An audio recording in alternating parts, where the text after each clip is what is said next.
Bonjour, dans cette vidéo, je vais vous montrer les différentes fonctions de calage qu'il existe dans Cubase et Nuendo.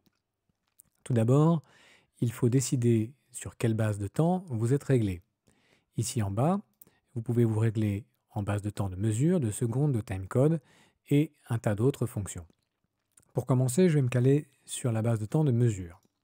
On peut activer la grille en cochant sur ce petit icône. Il existe un raccourci clavier qui est la lettre J.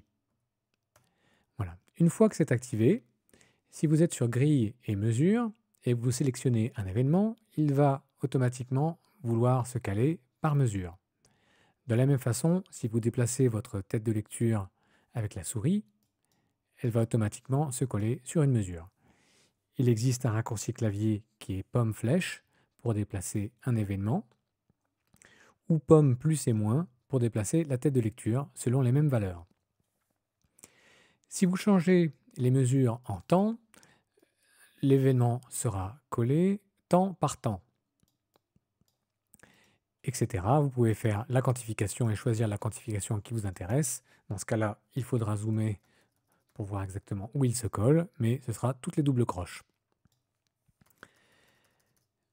En dehors des bases de temps, et toujours en restant dans la base de temps musicale, vous pouvez décider que les événements vont se caler sur une grille relative, c'est-à-dire que si l'élément est placé à n'importe quel endroit, et que la grille relative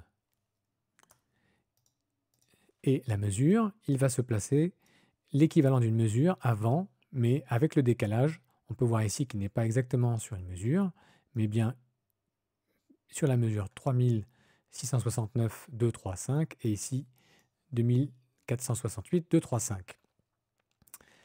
Ensuite, vous pouvez aussi faire un magnétisme par événement, c'est-à-dire qu'il va automatiquement vouloir se coller à l'événement précédent ou suivant.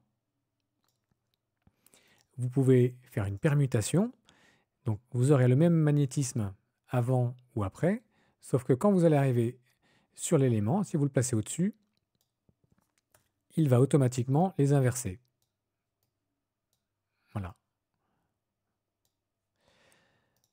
Ensuite, vous pouvez faire au curseur, donc c'est-à-dire qu'il va avoir un magnétisme sur la position du curseur.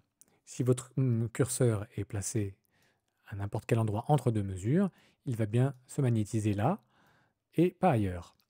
Et bien sûr, vous pouvez combiner ces différentes positions. Donc, grille, événement et curseur, par exemple, nous donnera la grille qui est sur les mesures, le curseur et les événements précédents et suivants. Vous pouvez faire tous ces calages en fonction du timecode et vous aurez au maximum une seconde de décalage ou un certain nombre d'images présélectionnées. Voilà, j'espère que ce rapide survol des fonctions de calage vous sera utile. N'hésitez pas à laisser vos commentaires. Merci.